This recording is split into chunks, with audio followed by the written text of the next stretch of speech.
Oof. I'll be very honest, and I hope if any Swedes are watching this to take some feedback here. Like as when I was playing back then, the work mentality was shit. Like people didn't want to be that player that puts the team before themselves. They didn't want to put the hours in. Like I didn't see my friends when I wanted to become pro. I didn't see my friends for an entire year. I think I saw them like six times before I became a pro, and I put everything I had into CS. I just want to become a pro. I feel like the mentality in Sweden, yeah, I played this one good match and I have a lot of hubris.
Ladies and gentlemen, boys and girls, Counter-Strike fans across the globe, welcome to another episode of HLTV Confirmed, brought to you by Extrafy. It's 8 p.m. on Monday, the 7th of December, 2020.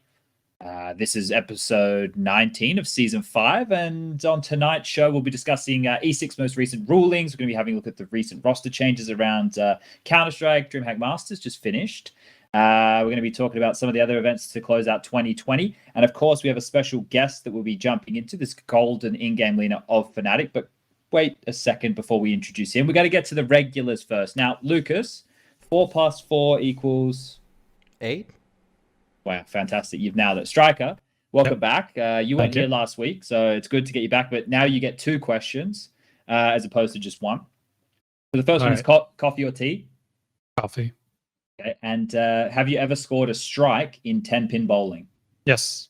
Okay, fantastic. You get green ticks all around here, mate. I'm actually pretty good at bowling, as my former title, pro bowler or something said. So okay, so a few strikes. Yeah. Now, Prof, as you come to learn, you're our resident relationship expert on the show. So I'm going to have to ask you another relationship question. Let's go. If you're cheated on by your partner, do you give them a second chance? Is this for a friend, SPUNJ? No, this is for you to ask on behalf of everybody in the world. Like, you're the resident expert of relationships as per HLTV Confirmed. I'd say depends on the situation. I'd say if there are some extenuating circumstances, then yeah. If it's something that's like going on consistently, then like, come on. Like, that can't be happening. But like one-offs, like drunk people, stuff like that, that can maybe be like tolerated, I'd say. All right, guys, once the trust is broken, you can't rebuild it. Fuck that answer from Prof. And if you get cheated on, fuck him, just get him out of here. But anyway, let's stop with all the bullshit. Let's get this one underway. Lucas, play the bumper, and then we can introduce our guest.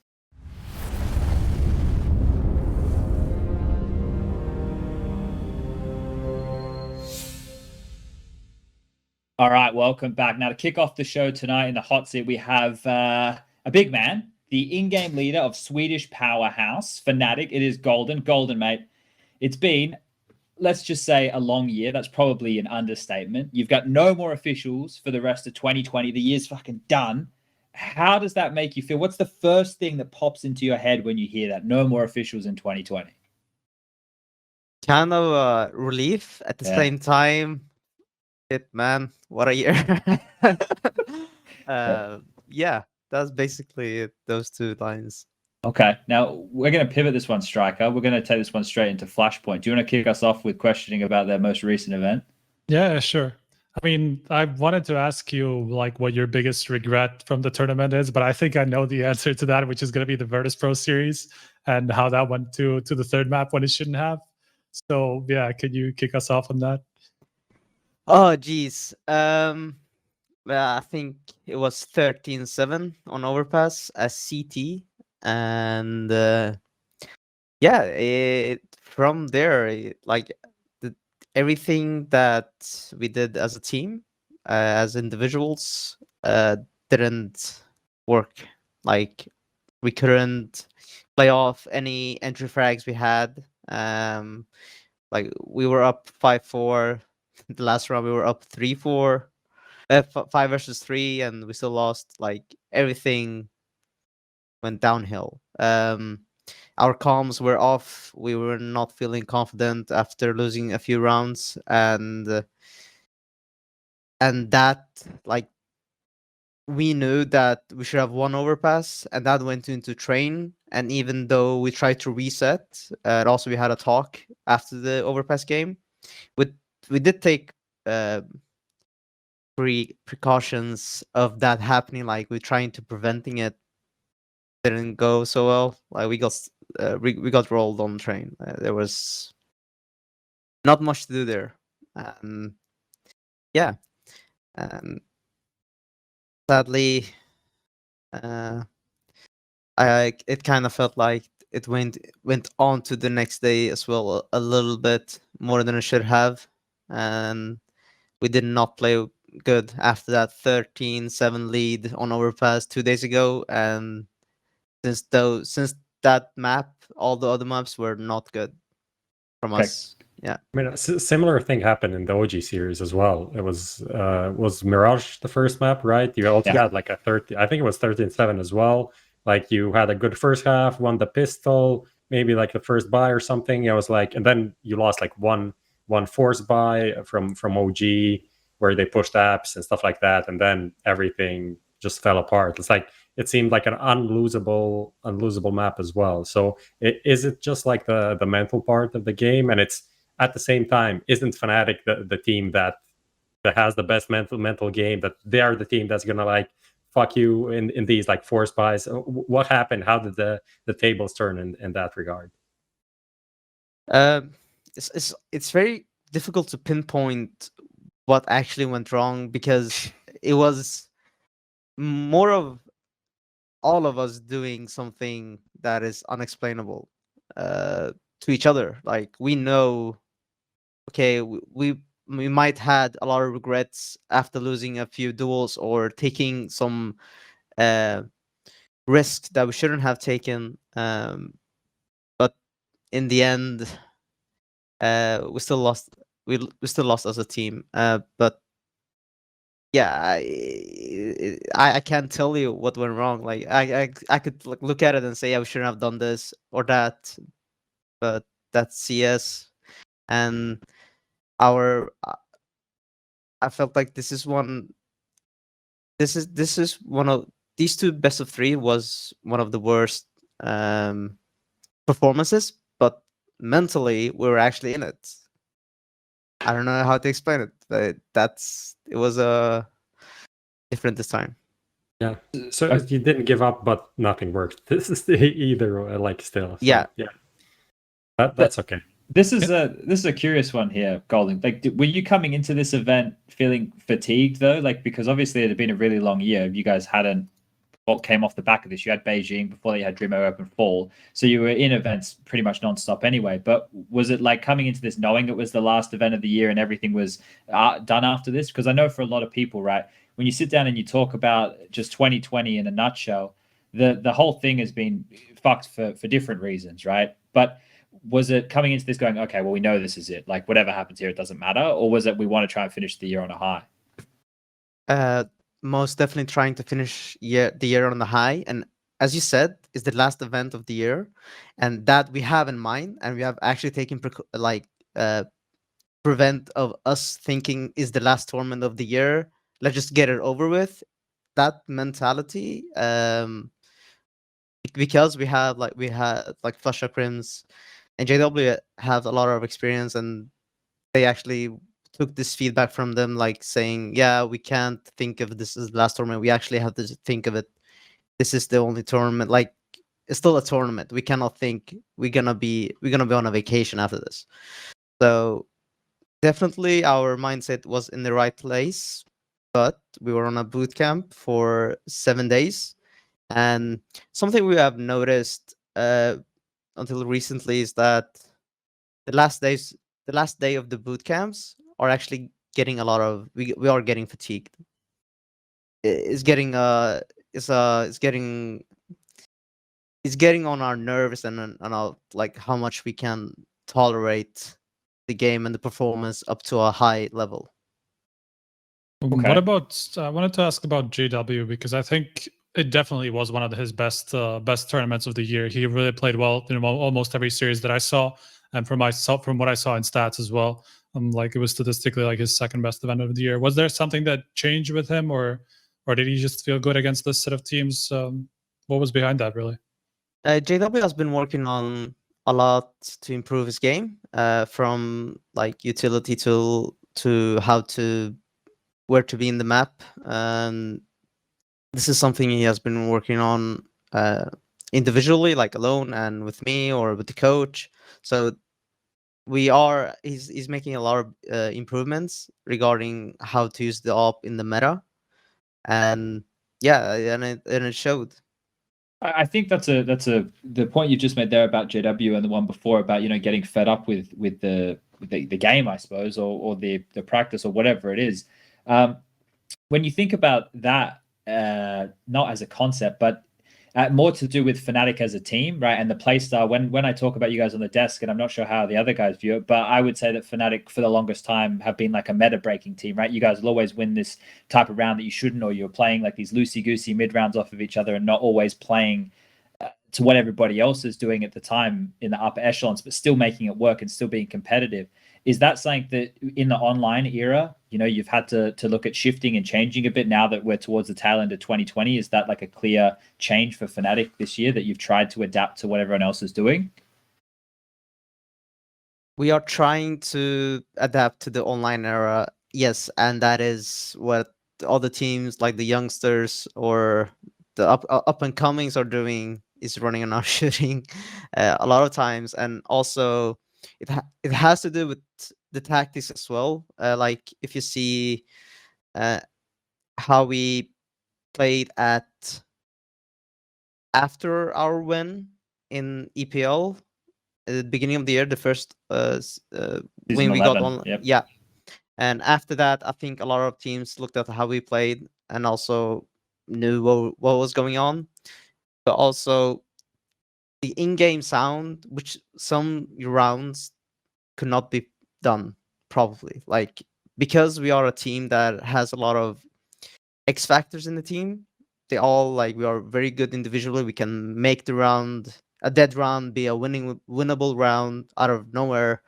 That factor had to be kind of diminished because we were making too much noise on the map, in my regard. Because on LAN, you might not have heard every shot or every step that you made. Now is actually screwing up how I wanna, like, proceed the calling or the mid round, and we were giving away too much information.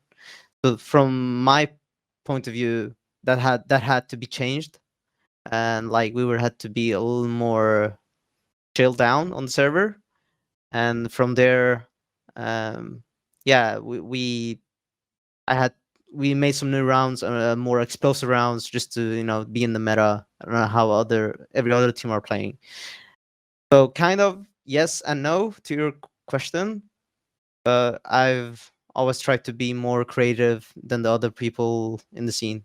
Okay, so this is actually like the most interesting like explanation of the online versus LAN play I've gotten like this year so far. It's like literally about about how the sound of LAN can actually like change the style of that you can play. So I just want to say that pretty interesting. With that, Golden, just so people at home can maybe understand it a bit better, you're not even just talking about like arena matches, are you? You're talking about like when you're in the booths, that the tournament, not the booths, but the playing areas when the tournament's set up. Is it the same there on LAN? Like it is LAN, but it's not an arena game. When everyone says LAN, that's what most people at home think of, right? So are you talking about that the sound is just different because everyone's in their enclosed, very quiet home environments? Like everyone can hear everything. There's not going to be any outside noise?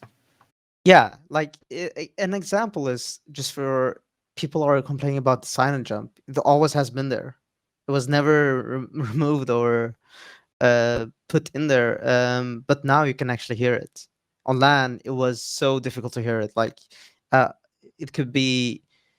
I rarely remember hearing it on LAN. It happens so few times. Okay. Yeah, I mean, it is really a point of discussion that started only this year about the side. Like, I didn't even know it existed until like literally the beginning of this year. I think Chet was one of the guys that brought it up on Twitter, and I was like, okay, this exists. And now I can also, like, when you focus on it, you can hear the silent jump, which is essentially when you jump, like crowd jump on a box, which doesn't make sound, but it actually makes like a very, very quiet sound that you can pick up if nothing is happening on the map or no one is talking. If anyone's saying anything, you can't hear it, right? You probably miss it. Exactly. Yeah. Could this be also because of like different gear that you use online? Like obviously online, usually since people are relatively close to one another, teams are close to one another, you usually have like the in-ears and the big headphones around them. Like, is that something that also plays a part? Is it just not up to par maybe?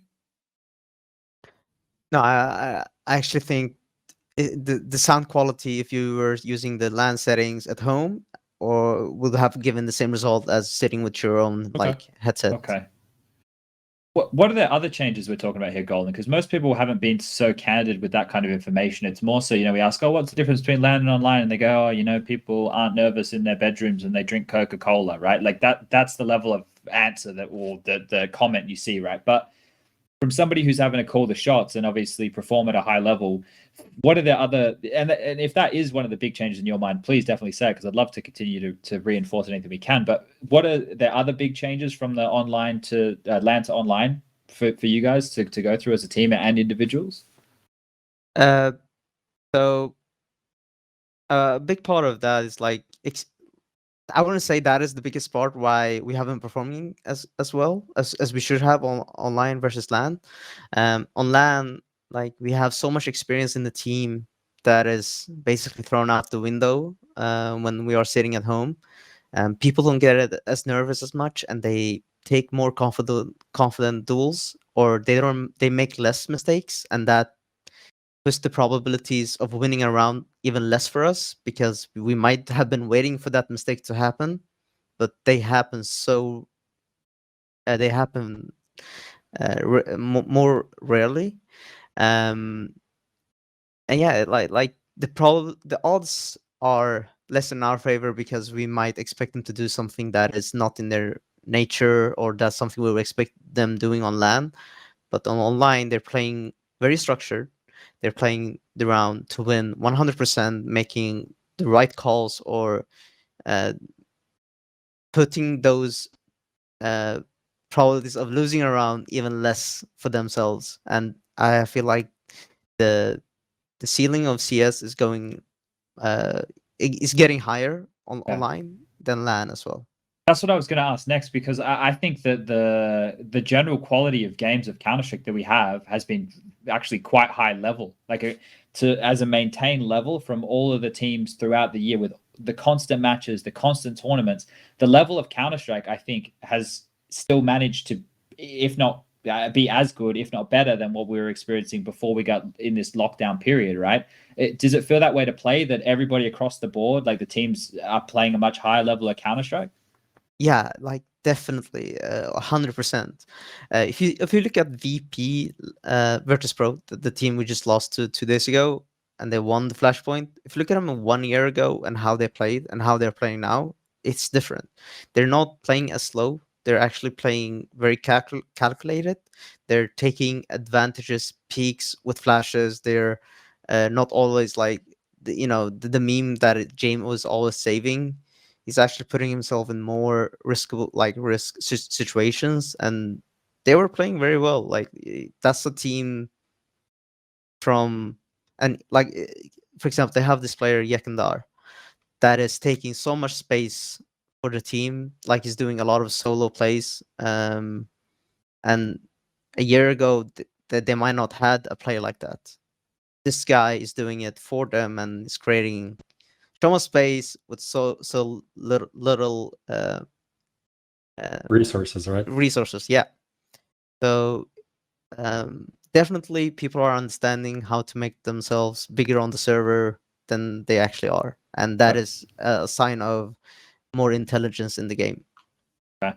Now, which team do you think has been like most improved during the online era, or like are the hardest to play because of these things? Like I don't want to call, like, because most people when you ask these questions, you're like, oh, I don't want to call anyone an onliner, but it's like we are playing online for like a year almost now, so it's not even like making fun of someone. Someone had to be, someone improved more, someone improved less. I mean, I think Fnatic, unanimously everyone will say Fnatic is the team that was going to suffer most from going fully online. I think maybe only Broland would be a kid that could maybe benefit, but even he was playing LAN quite well already. So who's on the other side of the spectrum?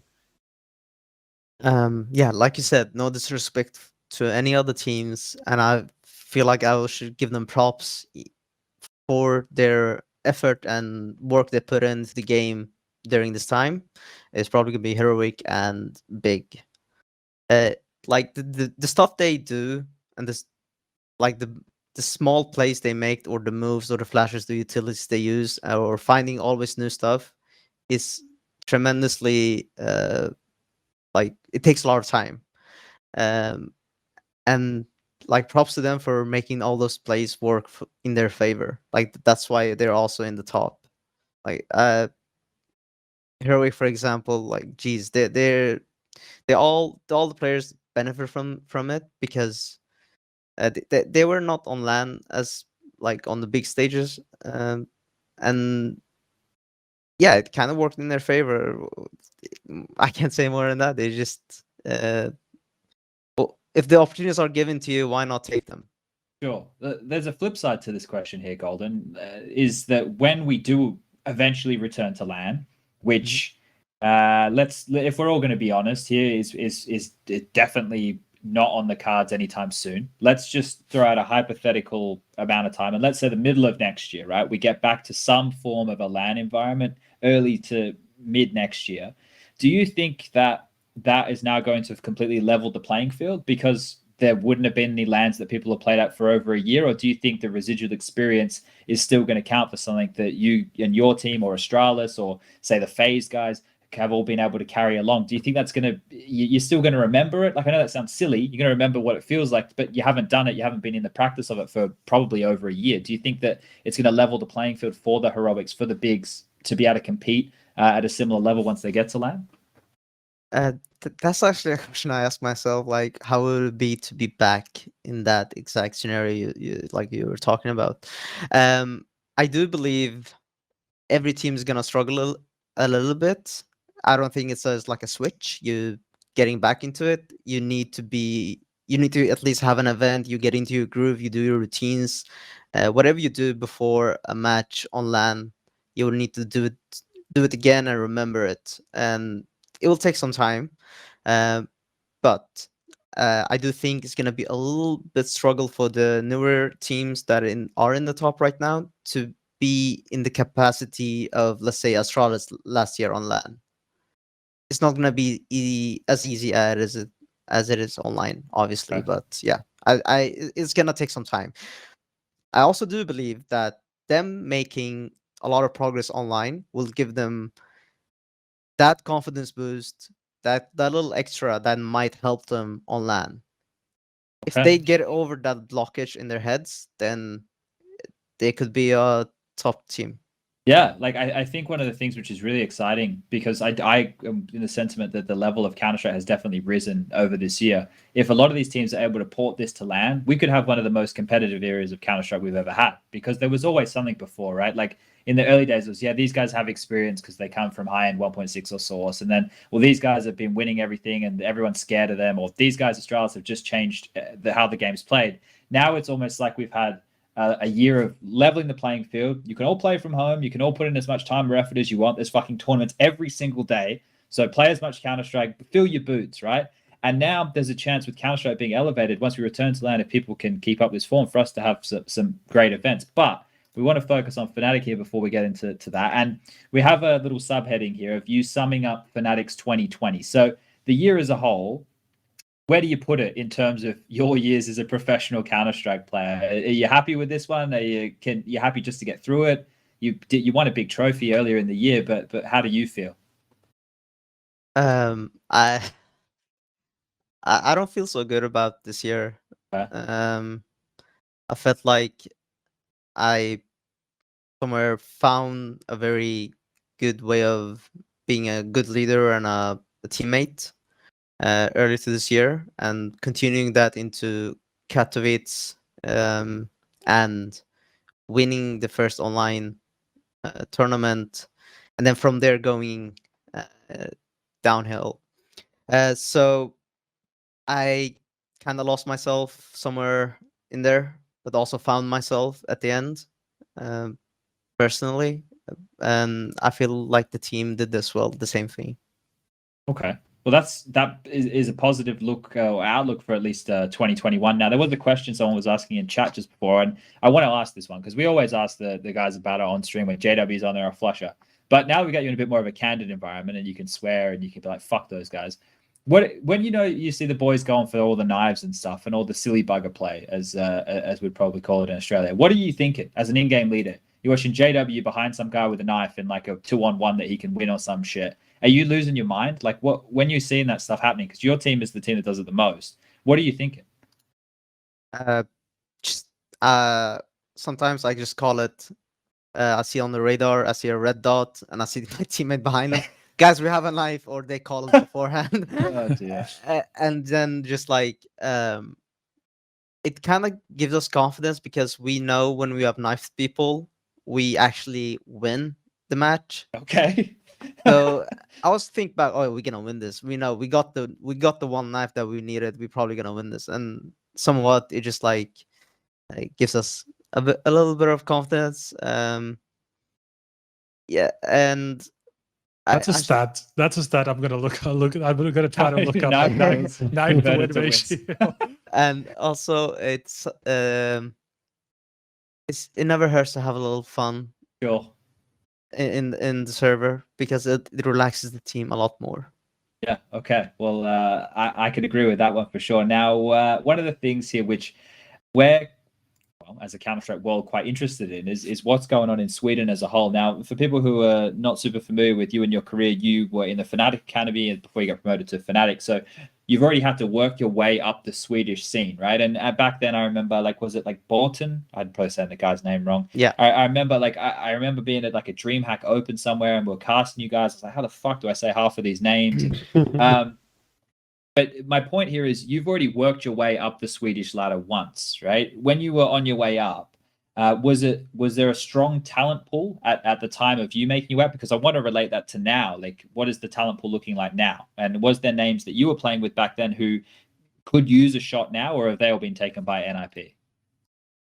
Oof. I'll be very honest, and I hope if any Swedes are watching this to take some feedback here.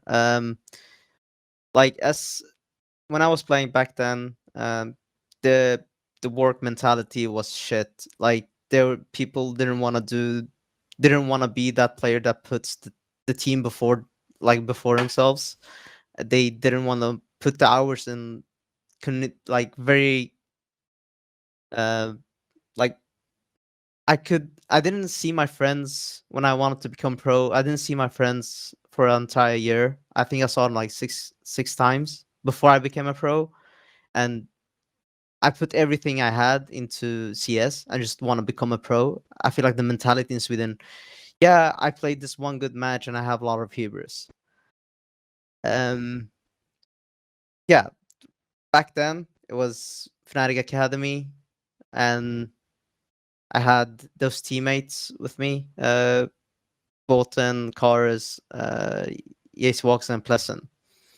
I could see them being in a top team, but they're like in the Swedish scene, or they're making making a name for themselves, but it didn't happen. Like I got up and to the fnatic team, and that's it. Like in like 3 years, it was probably 3 players that got up into the top. Yeah.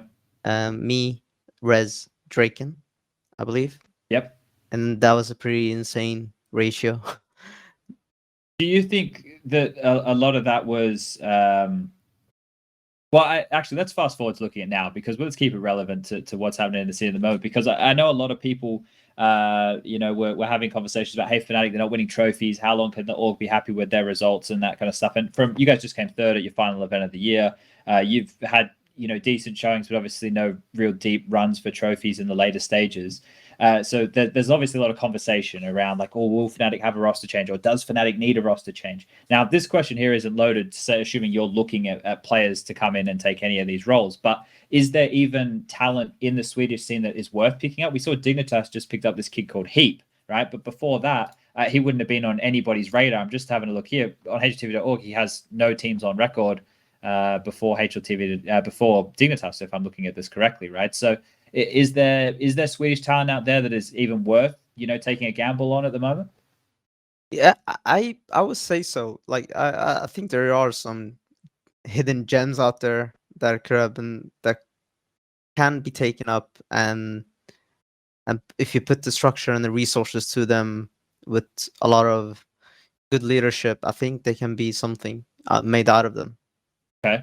But that is the problem, that we don't have a lot of in-game leaders in Sweden. I had to teach myself to become like an IGL, and to take myself up to the top. I had no one else to help me. So I'll actually ask another question. I wanted to ask one, but how did you teach yourself to become an in-game leader? Did you watch the Pronax Fnatic TeamSpeak VODs, or how did that go? So when the Fnatic Academy team was built, Samusen, our coach right now, asked me to be an IGL, and he tested the other guys as well, but I was seemed most fit for it. And then from there, yes, I did watch the VODs of Pronax, and yes, I watched Fnatic, NIP, even NAVI, and yeah, like I watched all of them. And from there, I think my first stint, like my first run with the Fnatic main team, like myself, I wouldn't say I was just still trying to find my way as an in-game leader, and I just started CS:GO playing. I started playing CS:GO at 2015, so I had a lot to learn, and from there, I learned a lot. And when I didn't have those players, and I had to rethink a lot about CS, when I went to Cloud9, yeah, and I was also sick. I had a lot of time to reflect over my performances, or over how I call, or about everything. So coming back to Fnatic, that's when I really felt like I was a leader and a caller. So I wanted to quickly follow up on what you were just saying before, Golden. You were talking about how, if with the resources and stuff and the lack of in-game leaders, do you think this is like a good I don't want to say project, but is this where you would hope that like the Exists of the world, or the GetRights of the world and stuff would kind of do what like Taz and Neo are doing over there in Poland, like building a bit of a team with the talent and then imparting that knowledge on? Because if it'd be a shame to just like lose all of that experience of GetRight and Exist. Do you think that's kind of been missing in Swedish Counter-Strike? Because it was for a very long time NIP and Fnatic just at the top, and then the teams under it, you never really saw anything. Is there not a good grassroots method in Sweden? I totally agree with you. We need something like that in Sweden. We need that, and we need the humility. Like, we need to be down to earth. I don't think a lot of Swedish players are, and that causes a problem to not be able to learn or take the new feedback or information in. And it could be like, it doesn't have to be from a pro player or an ex-pro player. It could be even from your, like, in the teams that are in the lower tier in Sweden. They don't even listen to each other sometimes, which is insane. But yeah, that's what I feel about it. We need a structure. We need like an academy or like what NIP are doing now is perfect. Like I really like that. Okay, nice. All right. Well, let's Prof. Do we want to do these questions for Golden now, or do we want to do them at the end of the show and play? I think we can do them at the end. I just wanted to mention that there was one team that was good in the last like 2-3 years that wasn't NIP and Fnatic, and that was the Existence Galaxy team. Yes. Which ended up like giving 3 players now. I can't talk. Knock, right? Bubzkji, Brolan, and was and 2 other players, which I can't remember which were in the team, but that was the only team in the last X years that we saw that had some good new talent, and that was doing something. They made like top 30, won an event and stuff like that. So good job for them. But otherwise, no talent. I had the question, just one. You mentioned that there are some talented players in the Swedish scene now. Can you give us some names, or are you just like saving that for Fnatic's like 6th player rotation or something like that? So like I've played with some of them in Pugs and such on, and but yeah, like there are a few names. I can just mention them. Like there's one guy, Rifle Pepsor. There's KRIMZ. There is Yakinio. There is another guy, Era, and there's one more guy that I've just known that he's an okay aimer. His name is CTR or something like that. So there are prospects, but they also never played in a real team that were in a real IGL that could like set structure for them. Maybe there are other IGLs out there, but I just don't know how good they are. By just looking at how they play, it doesn't feel like they have that a little extra of structure or calls or mid rounds. Okay. All right. A couple of names to look out for, ladies and gentlemen, boys and girls at home. But let's keep it moving. We're going to get stuck into the recent news. Lucas, roll the bumper, mate.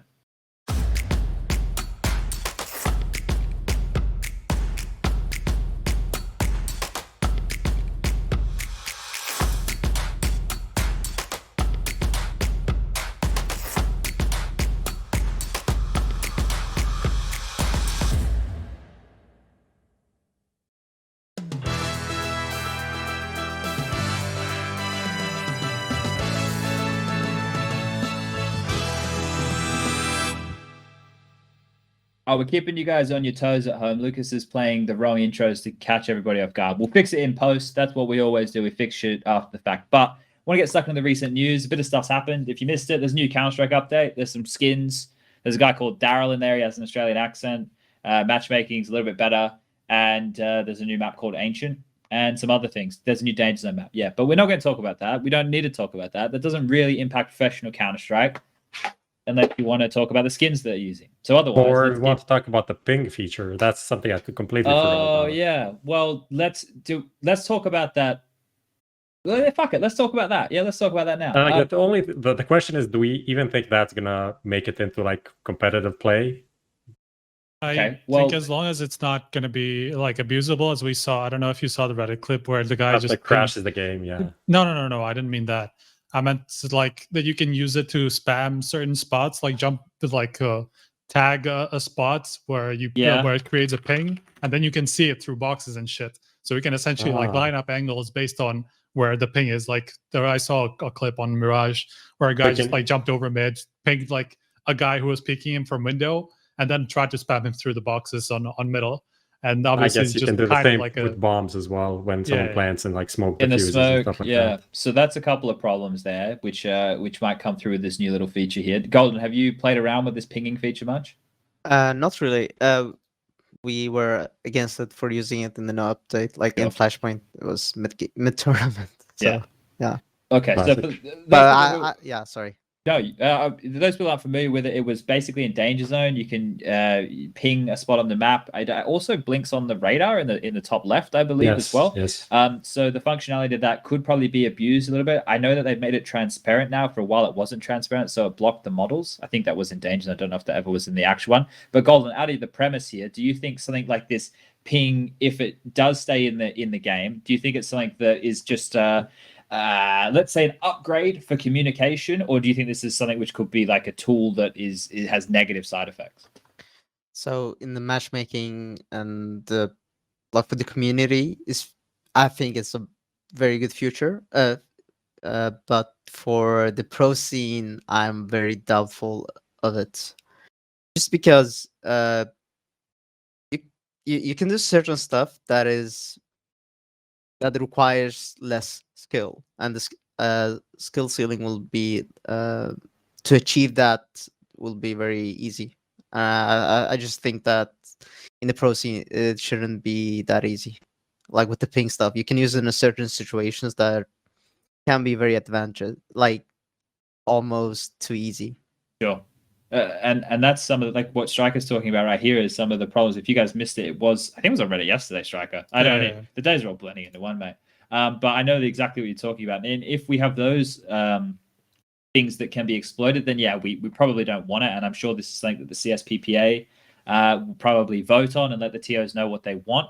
But some of the problems we have here, guys, is that if it's in the major, it'll probably be allowed because the skins are allowed in the major, right? The teams just agree that they won't use them. And we saw during the RMR events that a lot of the teams, especially on the come up, were using the models, right? They were using maybe not the super hard ones to see, but they were definitely using some of the agent skins with the patches and this and that so that they all look the same and all that kind of shit. Like we've seen all of that stuff.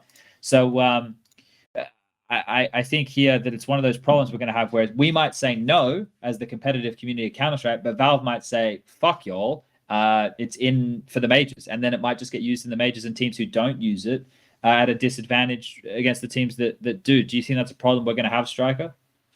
I mean, to be honest, I don't see it as too big of a deal, just because most of the ping, basically apart from the ping where you can actually ping like at a location that you're aiming at, because the rest of it is basically like it either pings on you or just like creates a chat line that you're probably not going to notice anyway. Like you had radio comms even before. Now it's just a little bit easier to use because you have the wheel and shit. But like out of the actual pinging, like the only thing is that really is kind of any useful is that you can aim a crosshair somewhere, say, I don't know, enemy spotted, and it's just going to put a ping right there, right? So it like circumvents a little bit of the communication that you would otherwise need to use, like for specific positions. But I don't see it as too big of a deal. Like most positions today are like pretty commonly named and stuff like that. The communication isn't really that hard to name like exact spots on the map a lot of the time, unless it's like a super niche thing, you know, it's like a stupid boost or whatever that you want to ping out. Like I feel like it's not that hard to communicate these things normally. So maybe it's going to help certain teams like who aren't particularly used to communicating, like new teams on the up and stuff like that. But I don't feel like it's going to make a big difference. Prof, do you think there's like simple solutions to the problems that we're feeling here? Like the ping only lasts for a certain duration of time, so it can't be exploited. I think it already lasts only a certain duration of time, so I don't think it's over 30 seconds. But I don't know if that's like too much or. I think the only thing that it actually does is really help with like the smoke spams on bombs, and maybe that's not even a bad thing to have, even though like even knowing where the bomb is doesn't really help to know where the player that defusing is. So I don't know. At the moment I'll just wait and see, and if it turns up to be like used on the pro scene, we'll see if there are any issues with it, like big issues. Okay, now let's keep moving this forward. We'll talk about ESIC and the stream sniping release that they put out just the other day. Now, Striker, this one right here, are you able to, because I haven't completely made up my mind on how I feel about this yet. Same, but yeah. Sure. Do you want to give the people at home what was said? Just a quick synopsis, a quick summary? Sure. Yeah, I mean, essentially, ESIC said that they found widespread use of stream sniping, where a lot of players clearly watch the stream during matches. I assume this is like mainly from from tournaments like Blast where they had like camera footage and stuff like that, where it was obvious that people like Dad were using it, for example. By the way, I heard that at that tournament, at a certain point, he was even allowed to watch the stream. I don't know if it's true, but that's what I heard from a relatively good source. So it's just a curiosity for me. But in general, they just decided not to do anything about it at this point. I don't know if it's because it's so widespread that they would have had to ban like half of the community or something, and that would have obviously been a bit of a problem where like nobody could even play. But that's basically what they decided, that they weren't going to do anything about it, and only are going to punish teams from now on when they see when they find some teams to use it. Sure. Okay. So, Prof, for the viewers at home who might not be too familiar with what we're talking about with stream sniping in an online environment, do you want to run them through what the potential pros are that they could be taking from this type of information? I mean, it definitely depends on the delay, the delay, right?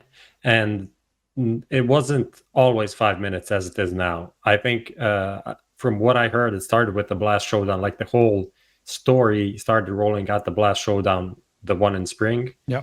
Where the delay was like maybe 2 minutes or a minute and a half or something, which is usually like a normal delay for any match online, especially like LAN matches or stuff like that, where it doesn't matter because you can't really stream snipe it. Yeah. So what happens is either during a pause or during like freeze time, someone opens up a stream on his like second monitor or the Steam browser or whatever, and looks at the money. Their phone, is the most... even.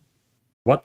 They could open the stream on their phone as well. Yeah, that's also, we even saw Lowell doing it in Valorant. I don't know if it was a stream or a clip, but it was funny that happened literally yesterday when CS has this whole drama going on. But yeah, you can see the money. That's the first thing. But you can also see like what setup they ran. Did they save a gun? What happened? Like all of these like small things that you can pick up on, even if the stream is delayed, right? Yeah. So I want to pivot this to you now, Golden, and I don't want you to point fingers and get your torches out and get ready to chase down people and accuse them and shit. But in terms of playing within the online realms, is this something that you, I don't want to say suspected, but this is this type of stuff that you figured it must be happening at some level?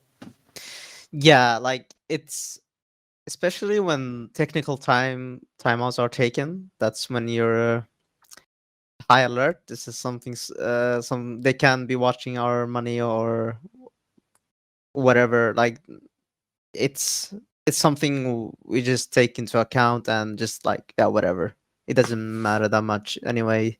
For us, we just have that mentality, but it does affect the integrity of the game. I do agree on that. Okay, so yeah, I just want to add, like, stuff like this has been happening for so long. Like, when I first heard about it, which was around at that time before the player break, I talked to some people, and it's like, one guy literally told me, like, in every team that I was in during online matches, at least one guy did this at one instance, right? It's like people are just doing it. And at the time, I don't think before the whole discussion started, I don't think even people thought about it as cheating per se. Like, it was so widespread that people just thought it was okay to do it because everyone was doing it, right? And then that's the thing, like what Golden talks about, when someone calls like a random tech pause TeamSpeak issue at like 13:13 when you're not sure what the money is like, that's when it's like he's most likely just gonna check on stream what our money is, and it's like 2 minutes later, pause done, everything's working now. You see that the guy bought like full or forced or didn't force, so you know how you can play the round and stuff like that. So yeah, I don't know. I literally, even that, when you take away the stream, I saw literally on LAN teams, players like opening HLTV to check like the scorebot and check the money there. So it's happening everywhere, right? But that was like a long time ago when you didn't really have good admins that enforce rules, everything how it should be. But it's just like a really, really deep-seated thing in the community. All right, so there's a couple of things we have to cover up here, ladies and gentlemen, boys and girls. The first thing that we probably need to get out of the room, because we've had all this coaching shit this year. We've had, obviously, this stream sniping stuff. there's one thing, right? Like, I understand there's a lot of money online and you all want to win, but do you want to be Lance Armstrong, who will now forever be a drug cheat in a sport full of drug cheats, or do you want to be the fucking guy who can walk out the room with his head held high because you played to the full integrity of the rules and the moral compass that the majority of us should continue to live our lives with? I think that most of us would want to be in that second group of people. And I think that it should be as simple as, can we just not fucking cheat? Right? Like that should be the simple. Now, obviously there's different severities here of how much you're breaking the rules and how much you're being a shit human. I suppose that's probably the best way we could look at this here. Because when you're in the pursuit of something which is a passion of yours, also your job, but it's a passion of yours and it's a competitive drive, which is normally where people become the most passionate because it's driving these primal emotions to be the best you can, and the work ethic and competition with your soldiers as you go into battle. And you all know that feeling I'm talking about. You're getting fired up, it's in your gut, the fucking awesome songs playing in the background, you're getting pumped up, you're ready to fucking jump on a fool. You know what I mean? Everyone knows that feeling. You've had it at some point in your life. I'm not sure why you've had it, but I'm sure you've had it. That feeling right there, if you do anything to cheat or get an unfair advantage, you taint that feeling and then it doesn't feel as good anymore. And you're actually just doing yourself a massive disservice. So first and foremost, let's just not cheat. Just don't cheat. It's pretty fucking simple. That's simple. I don't even need to get too excited about that one. I think what it comes down to is that essentially, and this is something that is a little bit connected to the spectator bug issue as well, which is I feel like that since it was relatively widespread, people probably didn't think of it as like straight up cheating. I feel like the morality of it didn't really dawn on everybody that this is wrong to do. I think that was a big part of the issue. I'm not saying that's a good thing, obviously not. But but it's like if it's not monkey see, monkey do, right? It's not like if you jumped off a cliff, it's not a good idea for me to go and jump off a fucking cliff. Like, okay, mom. Like, no, exactly. But I know our parents are really bad at like getting that kind of shit through to us. But it is as simple as that, right? Yeah. Like it is really as simple as that, because the only person who can hold you accountable to the shit that you do in your life is yourself, unless you do something illegal, and then other shit happens. Sure, but if you see something happening like over and over for years at a time, like it's obviously going to have an effect on how you feel about the situation. Like you're not going to keep like. Of course, this stuff isn't possible elsewhere, right? Correct me if I'm wrong. Let me give an example. So let's say online this happens, that people check like these things, check the streams or whatever HLTV scoreboard to see the money. And on LAN, you have people wiggling their mouse at a wall or a smoke or whatever, right? Sure, for a crowd reaction. And so what's the difference? It's just like I know what the difference is, but at the same time, you can see how someone is going to make like, okay, this happens in a LAN environment, I can use this. Online, I can use this because everyone is using both these things. So if I'm not using it and someone else is, then I'm the idiot, right? And you never know who is using what. Right? Sure. I guess that's a That's just the vibe. That's just the vibe of the situation. Like I know for a fact that a lot of these people who did it didn't really stop to think that it's wrong. Like they just took it as something that exists and that they can use essentially. You know why I think this is the case? Because these guys were literally live streaming their POV. Yeah, exactly. And the camera and the TeamSpeak is being recorded. And they went on the stream and said like, whatever, I don't know, I don't have the exact things, but that is essentially what even Michal tweeted out. Like they have video plus audio footage of these. They have all the evidence they need, right? Yeah. So so it's not like these guys were like, oh, I don't know if I'm gonna like. They were like completely chill with it. So I think this is where my point maybe differs from all of you, and I wouldn't mind getting your perspective on this, Golden. Like in terms of the worst things that have happened this year, I think like what do you think is worse, the stream sniping or the coach bug? The coach bug. Okay. And like I think that we probably most people would agree with that logic being worse. And if the stream sniping was as, because here's the thing, this is why when we came into this topic, I said I don't know where I fucking stand on this thing, right? Like I saw what Michal wrote, I saw what ESIC released, I read it all, and I sat there and I thought about it. And I sat there and I thought about it a little bit longer, and I said I'll sleep on this before I make some dumb tweet. And I slept on it, and I went, I still don't know what I think, because I think it's bad, right? I think they did the wrong thing, But I also think if it's so widespread and it doesn't make it any less wrong, but it's also like, okay, well, you've all been caught stealing the fucking cookies from the cookie jar after you go to bed, but mum's still going to put the cookies in the cookie jar. You're just not allowed to take them without asking. Like, it's not saying you can still cheat. Like, that's a fucking terrible analogy that I've just pulled out there. But my point is that you've been told off, don't fucking do it again. Or then you're gonna really it's not mum you got to deal with. It's dad coming home from a long day at work and taking off that fucking belt and letting you know, right? Like that. Now you're just gonna cop a ban, right? So I don't know if I think that this response is enough or if it is enough. Like I don't know. Like, where are you on this, Prof? Do you land one side or the other of this fence? I kind of did the same as you. Like when I saw this come out, I'm like, I have nothing to say on this that's gonna be like of any use to it. Like I don't know what to make of it. As always, people are just gonna jump on like, this is bad, this is good, whatever. Literally same shit. It's very difficult because of the things that we just talked about. It's not hard. It's easy to do, but it's a big a lot of consequences if you just go and ban everyone for whatever amount of time. And especially because one of the things that they mentioned is they potentially wouldn't ban everyone that did it because some technicalities or the way someone they couldn't really prove that they stream sniped, even though there were like very good indications that they did. And for my knowledge and talking to people, it was like super widespread.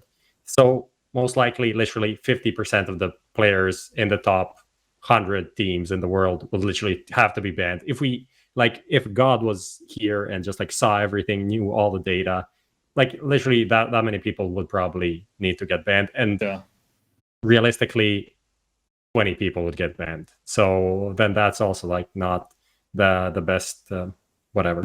Yeah, it's not ideal either way. Now, yeah. My side of this is that I obviously the biggest problem that I have with this is the fact that people who didn't abuse it, there's no difference to them, right? That like it's the same as people who did, unless there are some fines that we're not aware of. But I imagine that if there were, we would learn about it. That like JaCkz would tell people about it. That might be right. Yeah, exactly. There was a case with Flashpoint that's where they just did announce that they fined MIBR. Not a trivial amount. Like $10,000 is not a small amount of money. Yeah. But I imagine JaCkz, if they did something like that, they would have said so. So I guess they just got off with a slap on the wrist, and I'm not sure that I agree with that. Yeah. And even just small fines and just like releasing a list with like fines of how much they used it, how much they were proven to use it, would have been okay for me. Like even if it was like whatever $5,000 per use or whatever it was, I feel like there needed to be some sort of a fine or some sort of a punishment, however small, just to kind of offset the people that didn't do anything. Now, Golden, do you think that the threat now of if you get caught doing it now, you're fucked, like there will be consequences? Do you think that's enough to deter the people, at least at the top ends of Counter-Strike? Let's go as far as saying the top 40 teams. Do you think that's enough now for the best Counter-Strike teams in the world to stop fucking around? Oof. Yes, if the TeamSpeak is recorded, and yes, if there are some cameras in the background. Okay. That will at least prevent either using the web browser on Steam or tabbing down or the coach actually saying something. Yeah, well, most of these things, in my opinion, it's not always about punishing people. It's more about preventing it. Okay. It's preventing is more like it's a better consistent way of getting things done than actually punishing people all the time, because people will find a way around it somehow.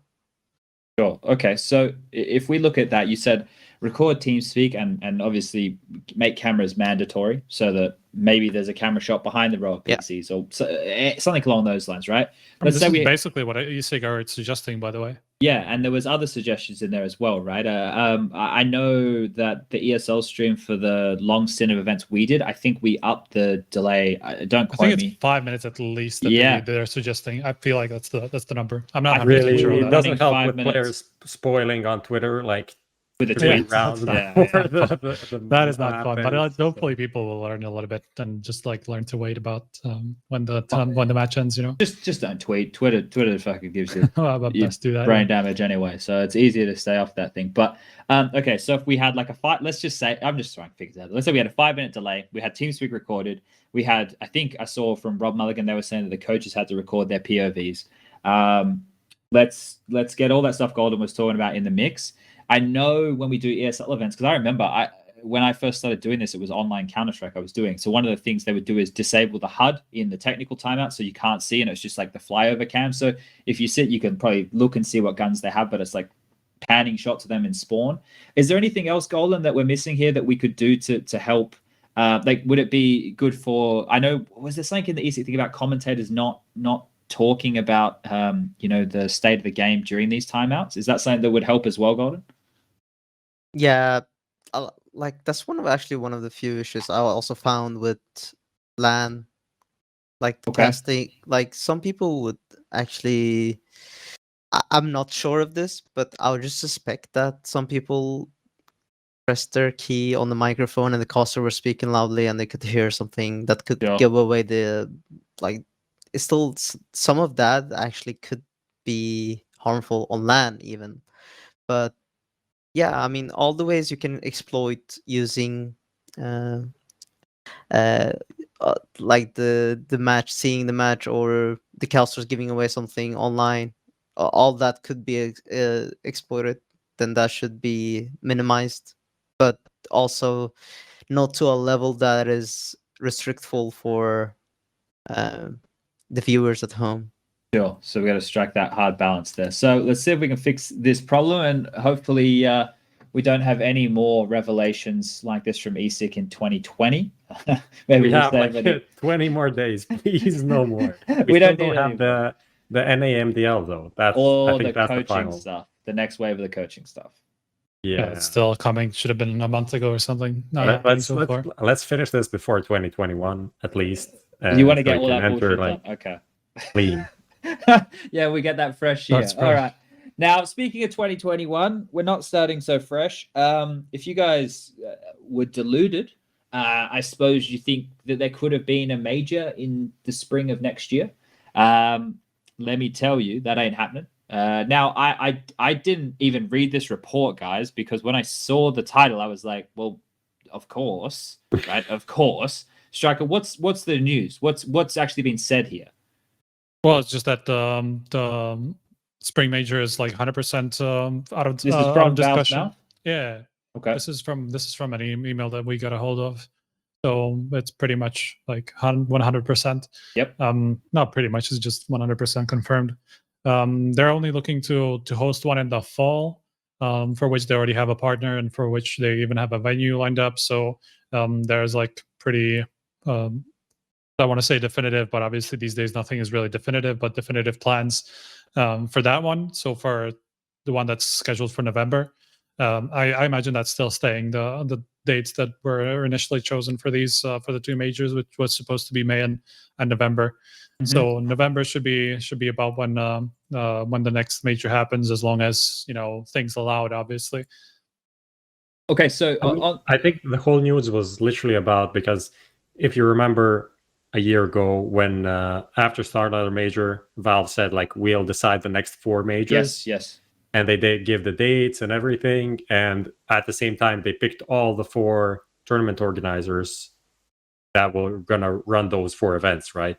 We had ESL that we knew. Then the 2020 winter one, we didn't know where it's going to be or who was going to run it.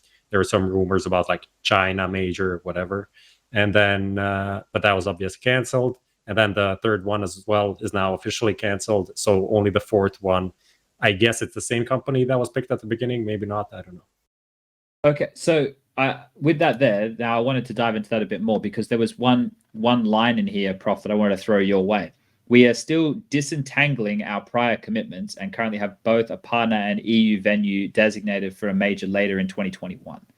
Disentangling prior commitments. Now, is exactly this what like you say Will Smith? in a nightclub when you meet a attractive, whatever, mate, Exactly. potential mate, while also having a potential mate lined up. Now, that to me, right, says a lot of things, but is a little bit audacious of Valve to be. I know they're not promising that they're going to have a major at that time. Well, I guess is this time next year. But isn't this what we wanted to try and avoid? Was the idea of kicking the can down the road? Does this mean that they must think there's a shift in the global climate? I guess this is their kind of them saying that it's maybe them coming out to like teams and organizers and everyone saying, okay, this is when it's happening. I guess they can kind of say it with the vaccine, but also, I don't know. It's like, it's weird. But it is one of the biggest issues for like teams, organizations right now, that there has been no major, which is the biggest money source for any organization, right? No stickers for 2 years, not great, right? So I don't know. Maybe that's what they're trying to accomplish with this, but it's not really clear. So I'm not sure how much that's going to help. Now, Golden, was there any surprise when you heard this news? Not really. Like, kind of expecting something mid 21, but it doesn't really.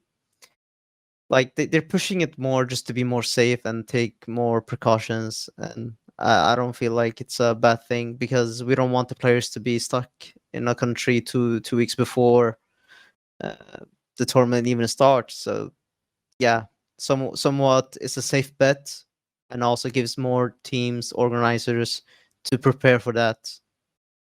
Do you think that between now and then that we need to see a change in how the teams are going to be qualified for the major, or do you think we should just continue with the RMR events as we have been? I think just continue with the RMR. Okay. Just because people have put so much work and effort into it, why just throw it out the window, you know? Just keep doing it. Do you think that we're going a little bit off topic here, because this is questions we've asked some of our guests in the past, but do you think that it makes life a little bit harder for teams because of the roster change rules with the losing of the 20%? Do you think that it's going to restrict some Counter-Strike teams from making moves, or do you think teams, because it's still kind of indefinite, are going to make changes if they have to? I think teams going to make changes regardless, because they know they have even more time to qualify in. And if they really want to be already qualified to an RMR event, then not making any roster changes means that they're not actually believing in themselves, kind of. Why not take a new player and just like believe in him, you know? Or 1 or 2, it doesn't matter. Yeah, I definitely agree with that. I feel like if you aren't happy with a player, like, you're gonna change him eventually. Like, might as well just do it as soon as possible, right? So unless like it's right before the major, where, you know, it's like, okay, let's just play with this guy like another couple of months, then I feel like people will just make the changes that they need. Like, they're not gonna wait around for it anymore. Okay, now let's keep this one moving, because we're talking about rosters. Striker, we'll stay with you. Sure. Navi rumored to be adding a 6th man, Bit, to the team, or B1T. I'm not quite sure. I'm going to assume we say it, Bit. He stood in for about 2 rounds for Navi when Electronic timed out. Yeah. But he's part of the Navi junior squad. Do you think this is something that sounds like a Navi move? I mean, they might just try, right? It's like we've seen a bunch of teams like go this direction, at least like give it a try. So I feel like, why not Navi as well, especially like considering that they have somebody like a person who's quite good at like bringing up new people into the scene, which is obviously Blade. And they obviously have kind of like an academy type theme where they have the junior squad. So this is like the perfect situation for them, essentially, where they have somebody in house that they can actually use. They don't really have to change any change any like processes that they use or whatever. They can just bring him whenever necessary, and don't have to buy anybody out or anything like that. So I feel like, why not just try it at this point, right? When there's not that much pressure on the guy, where you can just like show him around and then see how things go. Sure. So he's currently the highest rated player for this Navi junior squad. They played a total of 152 maps Obviously, they're not playing against any of the best teams in the world on a regular basis, right? We're talking about what are their recent games here? The recent games of us Gambit. That's not a bad recent game to have. VP in Flashpoint. Not a bad set I of believe it teams was. they're playing these days. Alternate attacks, a Sparta, Hellraiser. Yeah, it's not terrible. But they're playing teams I know, like that. Like I know the players of and shit like that. It's like you didn't used to do this on, like, let's say at the start of the year or whenever the NAVI junior squad got put together, where they barely played any of the like top 30-ish teams. Now they're playing these teams quite regularly, and I feel like it's making a difference because they've been moving up. Okay, so looking at this rumor, Prof, is this something that you think is more likely to be like a roster change, like an Ents version of a sixth man, or do you think this is something that maybe they'll try? Maybe they'll go for the vitality maneuver. Maybe they'll try and do what Astralis did with Bubzkji just the other day. I guess it would make sense to like try it as like a real sixth man, because this isn't the guy that has a lot of experience, especially if Lan comes back. Maybe you don't really want to give up like a Flamey or someone and have this kid who maybe isn't going to perform well. I don't know. And at the same time, it's like these next two events are pretty big ones, the Blast and the Global Challenge, last events of the year. I don't know how much you want to experiment right now. That's weird for me, especially it's not like Pro League with a group stage with like 7 best of 3s or something. This is like two games and you're out. So it's gonna be weird for me to try this out right now instead of like next year. But at the same time, I guess no one cares anymore. So it's not like this year is gonna be defining of Navi's legacies or anyone's. How do you feel about the 6-man roster in general, Golden? I had some doubts at first. Yeah. But when I saw the teams using it in a more correct manner, then I was like, yeah, could be something that could be useful. Is this the more Vitality stuff when you say correct manner, like the way Vitality used Nivera? Yes. Okay, so is it something that you like? Obviously, I'm sure you haven't had too much time to sit down and have a massive debrief and decide on what direction you want to take the team for 2021 or anything like that yet. But is it something which you would consider as the Fnatic team that you're a part of now, if, let's say, worst case scenario, we stayed in the online era as it is now? Is that something that you would look at bringing in as an option for Fnatic? I think it's a bit more difficult in our team than the other teams. Okay. Yeah. I think our team wouldn't fit our team. Okay. Is this a thing? Like we talked about this a lot on the shows, like more coachable players and maybe like younger players that are more open to new ideas, and then you have like more veteran players like Fnatic does with Flash and JW, KRIMZ, that want to do things how they're used to. Like they wouldn't really sit well for them to like, okay, KRIMZ, or you need to be on the bench for like the next 2 matches. Is that the problem? I can't really elaborate on the problem that much, or like why we dislike it, but I just don't feel like in our chemistry it's good for our team. We are the players in our team are very intuitional. We take a lot of initiative, and I feel like some stuff could be very messed up if we take a guy that has never played in the team. Okay. But that's my opinion for now. I'm So it has to be like a former teammate, maybe Olof or something. I'm not sure. That was a loaded one, Prof. I was just like talking to myself. This wasn't the question, so I don't know. By the way, just to put a little bit of context to this, like the report from Double Tap actually said that they were looking to use it as kind of like a vitality on like specific maps and just to step in sometimes, not like a real or I guess not in the way that the Straws did it for like tournaments at a time and shit. Obviously not recently. They did it for maps as well, for the individual maps as well, but I guess the thing is, like in the future, right? Like in the early stages, as we're watching Vitality integrate Nivera on 2 maps, right? Inferno and Dust 2 are the only ones we've seen him play on now. In the future, there's no reason like that once they've had more time to practice with him that they can't have him play an extra 2 maps and then give, I don't know, it's JaCkz's fucking wedding anniversary. Like, hey, JaCkz, you know, here you go off on a wedding anniversary holiday or some shit. Or RPK's got like I don't know, a baptism to go to of his nephew, or I'm making obviously shit a up, right? car meet. That's true. He needs to get out there to do some drag racing in the next Fast and the Furious movie or some shit like that, right? Like, then there will be a chance to just like someone can have a week off here and there. But in the early stages, it's not going to be that way. It's going to be you have to all hands on deck. We're playing. We're using it as like a bit of a even a strategy in some senses in some of these matches, right?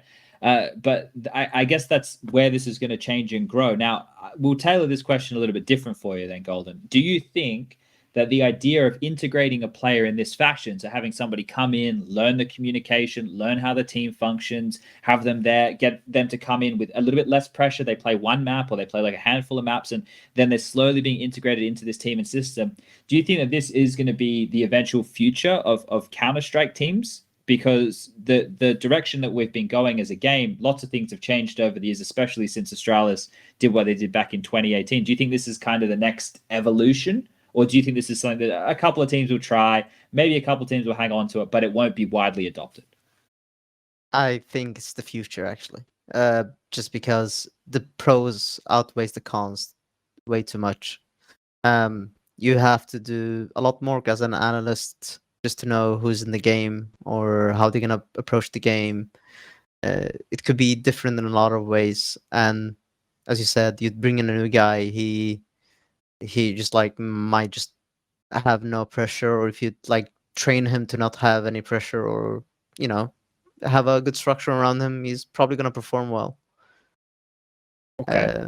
I don't see the biggest problem with it. Like, if there is a problem, then it could be fixed.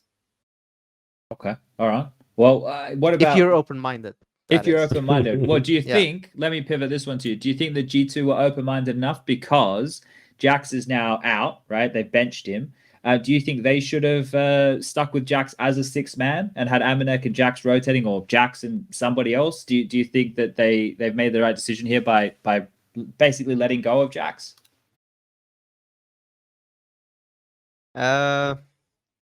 I'm not sure about G2. Okay.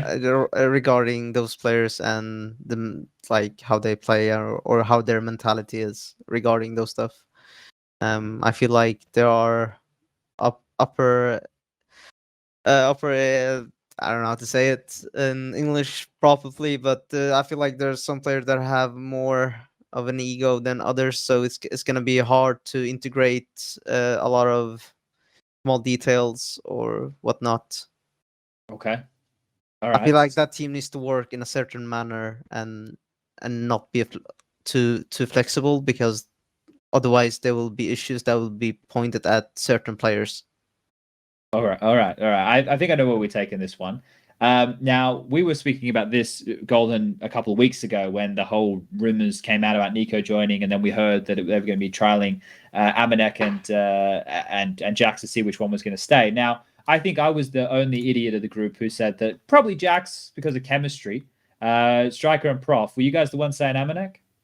I said Amanek, and I think were your Striker on the same boat? Yeah, I'm pretty sure I said Amanek. And the guest was, I guess, on your side as well. I don't remember who it was. Maybe Cadian or something. I don't know. Either way, I was wrong. Now, Prof, do you think do you think they've made this call too early? Should they have seen out their last event of the year? Like, what do you think was from where you were sitting? Do you think they should have stuck with the six man, or do you think this is the right call? I think six man would be good, and JaCkz a pretty good player overall. I think he would be a guy that would be okay to do it. I think it was just like a decision from somewhere to go with 5 players. Why exactly? Who knows? We'll probably find out at some point. Maybe we have Malik on the show as well. Maybe he can talk about that from his perspective. But yeah, I think it was an obvious decision overall. Honestly, like I was thinking of doing like an article after the first 2 tournaments that they played and just like compare like what they did with Amanek, what they did with JaCkz, and it was like it was literally no contest in any way, like individual, just like raiding, fragging, op kills, flash assists. Like either everything was either the same or better with Amanek, and better by like a big margin. So I think it was just like a clear cut decision, and I guess they realized like Amanek is simply a more versatile player, and that they need that in this team with all of these like big pieces that they have in Hunter, Nico, and Kenny, right? Now, it was just a position that they needed to fill. I feel like, and just fit Amanek a lot better. And it's something that we said at the start that it was more of a it made more of a sense to have that. Now, Striker, with JaCkz, his future, right? He was already, I don't want to say an old boy, because he's not an old boy. He's an older boy. I think he's 26. I want to say 27 or 28. 28. 28. Okay. So, do you think, like, he's obviously been trying to learn English to the best of his ability over this transitional period from being a full French team to now being an international team. But where do you think his future lies in professional CS? Do you think he'll go down the route of the French-speaking CS teams, or do you think he might try and pursue something internationally? Or what do you think is the best option? Right. I mean, there are some French players that are kind of free, or just certain teams that they can, like people like Maka could, team up with them and stuff like that. Like he could probably help out like the lower scene and. Does Heretics need a player? Heretics is kind of not really functioning right now, right? All right. Well, Yeah. cancel me then. Like half of their players is like out of contracts or looking for new homes in 2021. Kyo said that he's kind of like, I feel like he's even considering like retiring. That's how it kind of sounded from what he was saying. And then Maka literally said that he's just out, and so it's there's certain pieces that there could probably be put together in France for like a third team. So I mean, there is LDLC, which is not really good, but they have the backing. They're like partnered with a football team, right? Olympic something Lyon. Yeah. So maybe that's the backing they get, and they get a couple of these players, Heretics, JaCkz, and some of them already play together, and like 3D Max, I think. So you combine that, and you have like Haji or somebody like that, yeah. There's a bunch of players that can definitely come together. I feel like that's what's going to happen, just because JaCkz is probably going to be much more comfortable with that than a European team, and I'm not even sure that there is a European team that needs a player like that, like JaCkz. There's obviously more and more European teams as we go, but none that I can think of who's actually looking for a player. Okay, well. We'll see where JaCkz goes next, and we'll see what happens with G2 now that they're fully functioning with Amanek. But we're going to jump into the next section, ladies and gentlemen. We're going to be going over to the good, the bad, and the ugly. Lucas, roll the bumper.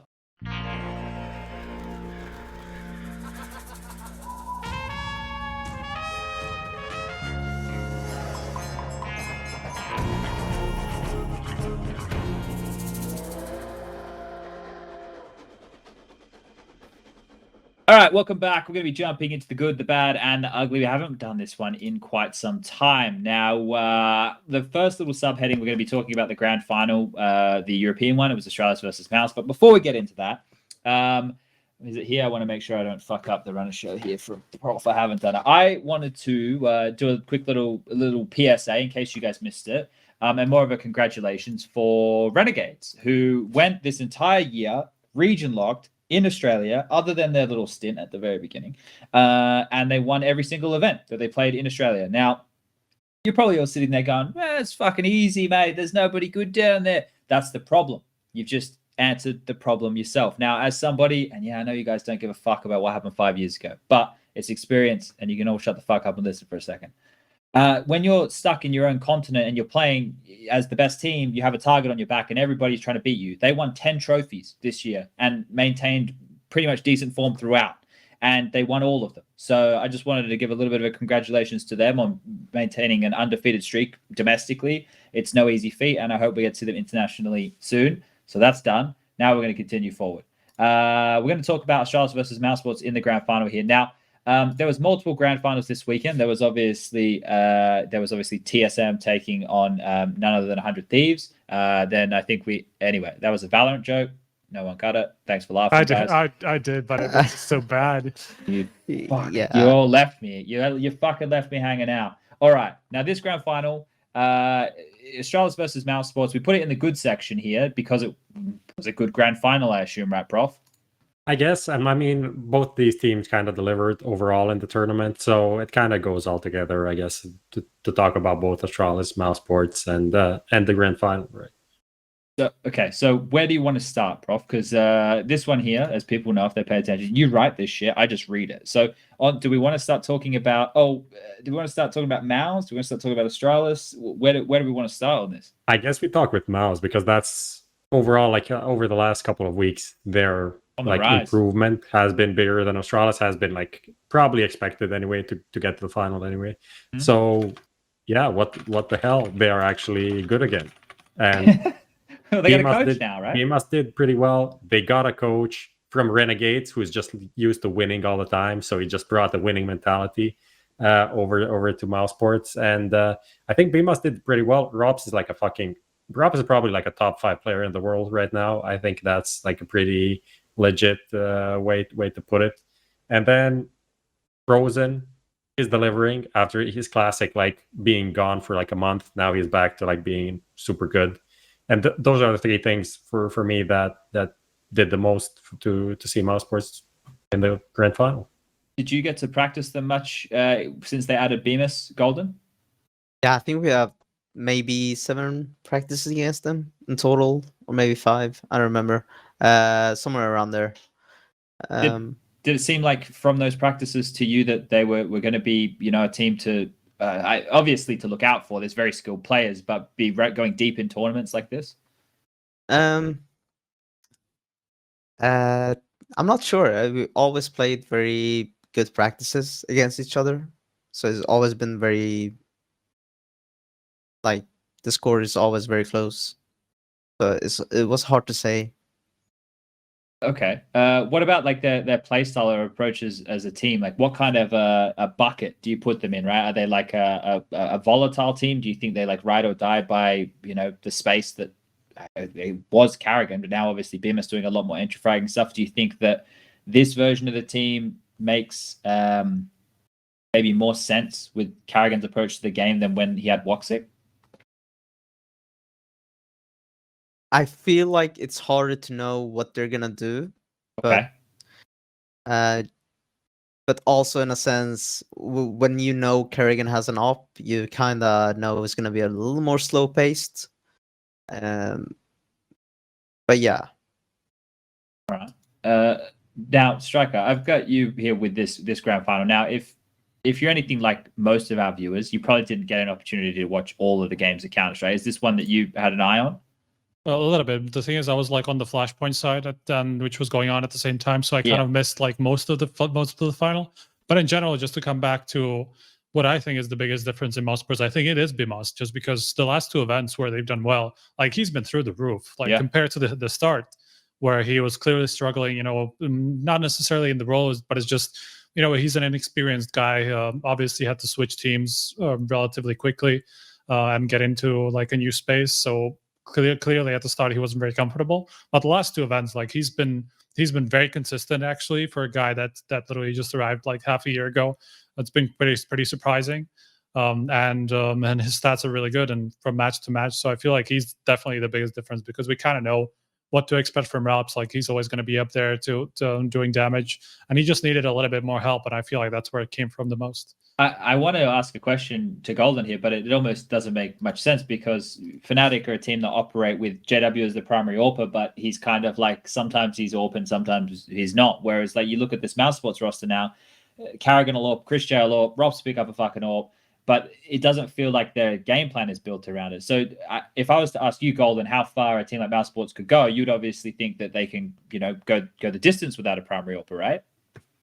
Yes, I do believe so, because just because they have players that can do very versatile things and create space for each other.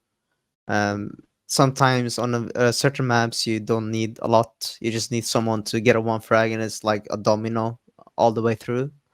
I feel like this is one of those kind of teams that you don't want them to get momentum. Then it'll be very, very hard.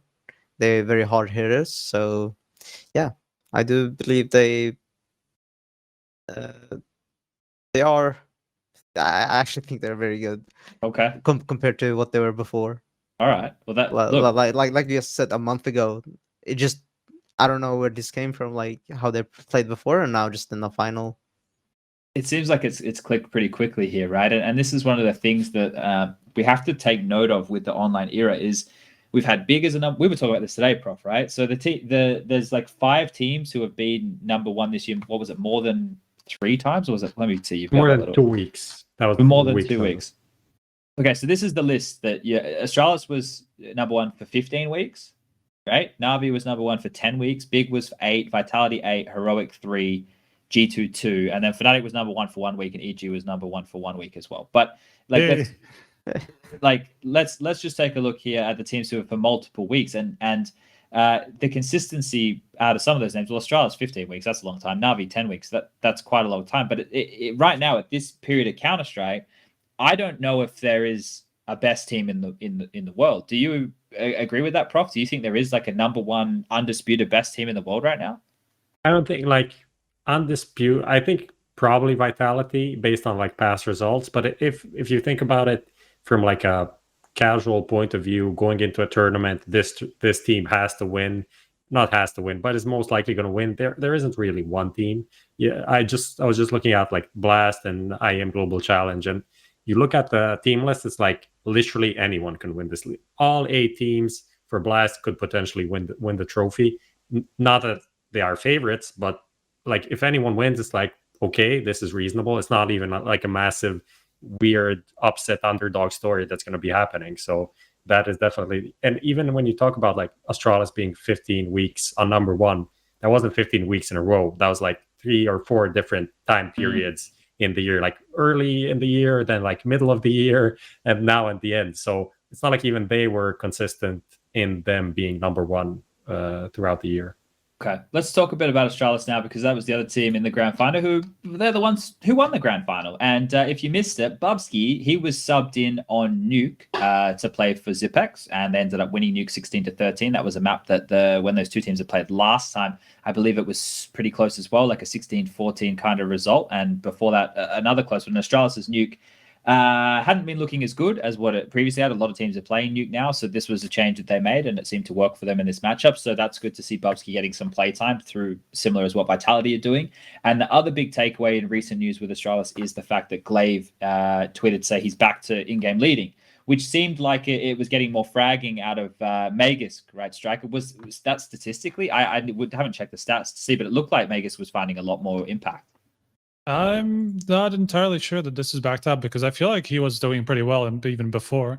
So I'm not entirely sure that there's a big difference. From what I saw, I think Magic has like a 1.08 rating over the last 3 or 6 months, and like this tournament it was 111 or something like that. Okay, so it's like marginal.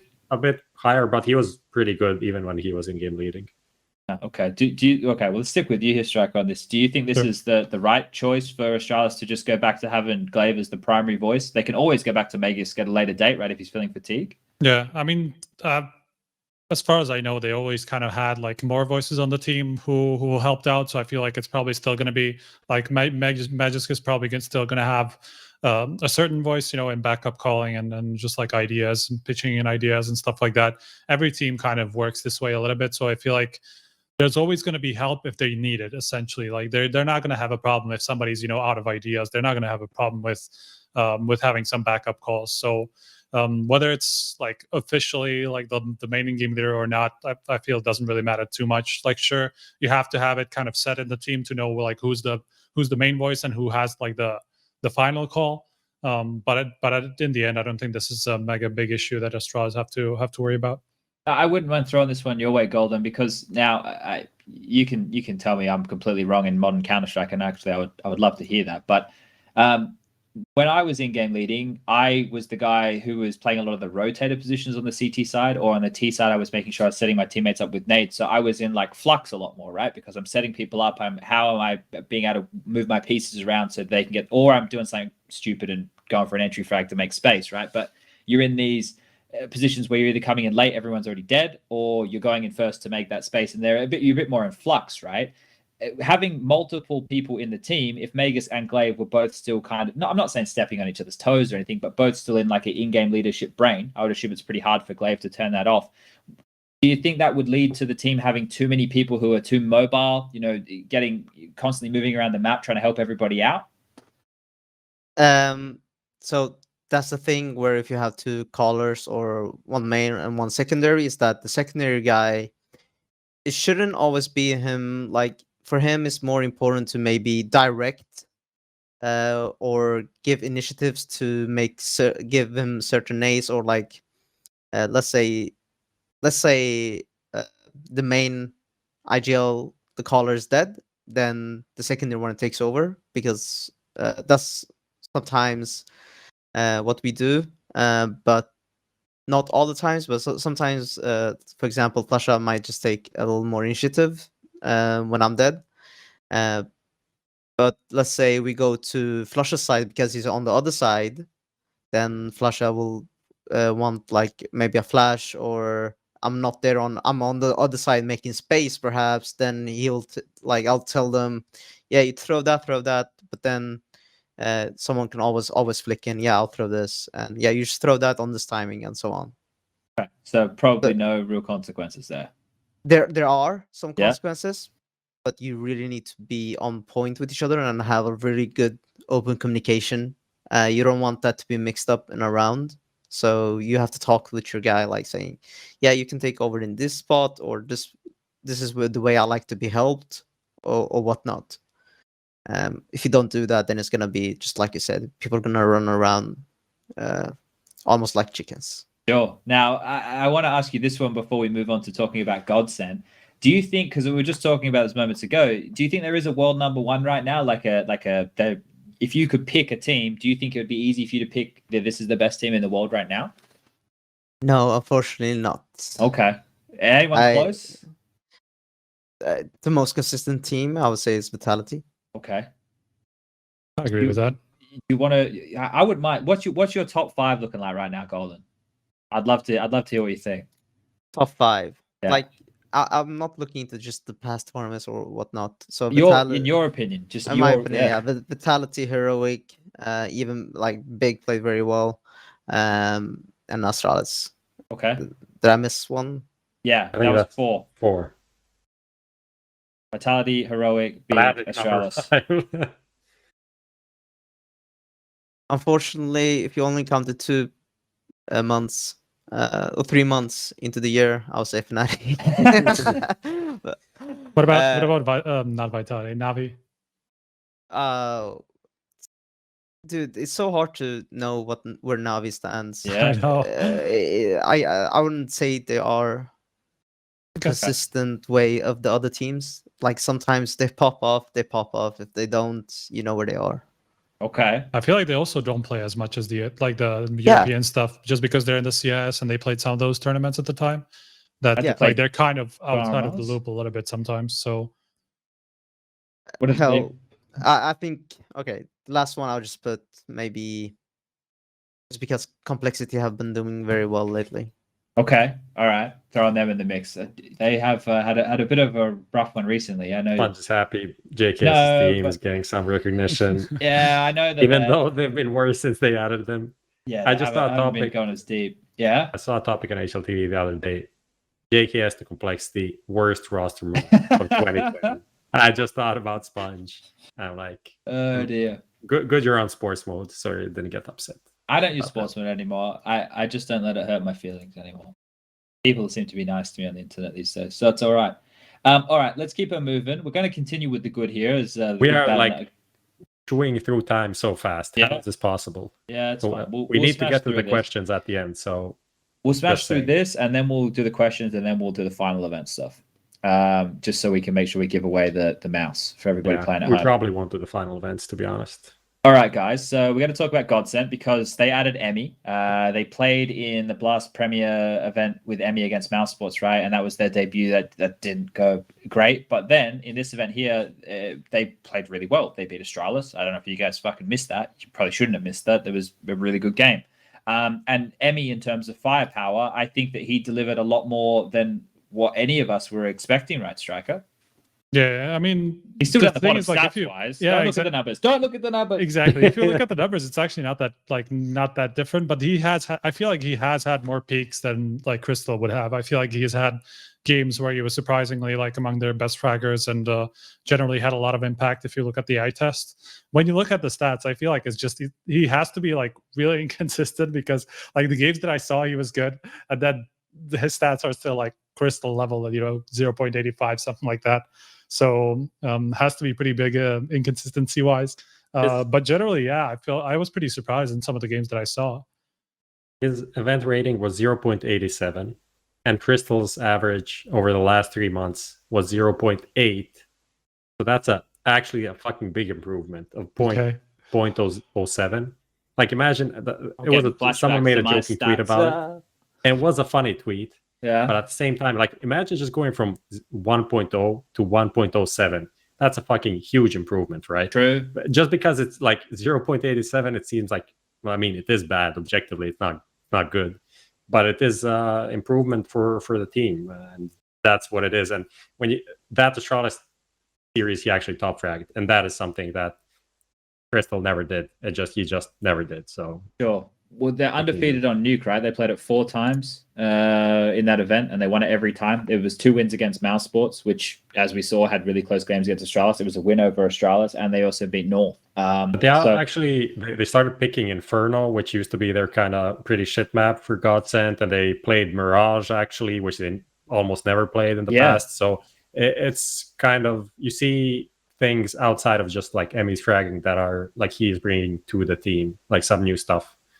And Farley is their highest rated player so far. We were talking about Farley on just like last week's show or the week before. And we're like, he hasn't popped off in the same way. Well, he's obviously having to find some impact, right, to have those numbers. So I'm going to have to go back and watch a couple of those games. But it's good to see. I think that's going to help GODSENT's confidence a lot. Now, Golden, looking at the GODSENT roster, do you think they have the potential to be like a consistent top 10 team, or do you think they're forever going to kind of be on that cusp? I wouldn't say forever, but I don't think they will be in the top 10. They need some more time. Sure. I do see something in those individuals, but yeah, I think it's very hard to know how they're gonna play, the first tournament. But once they teams get a hold of them, it's gonna be a little tougher.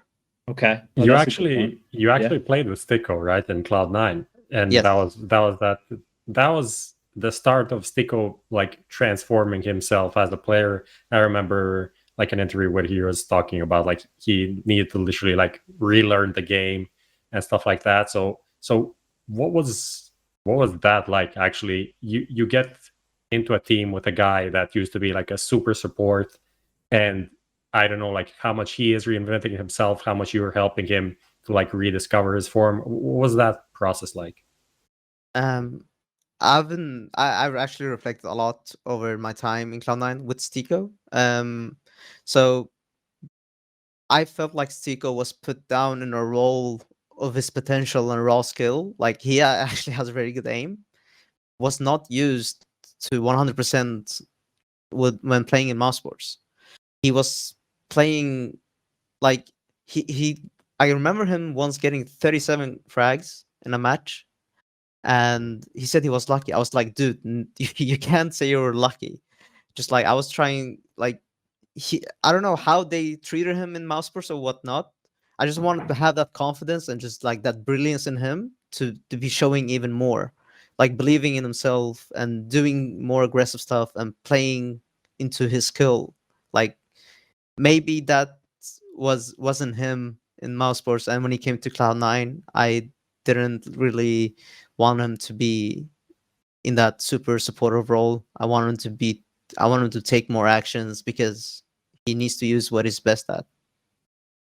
Okay.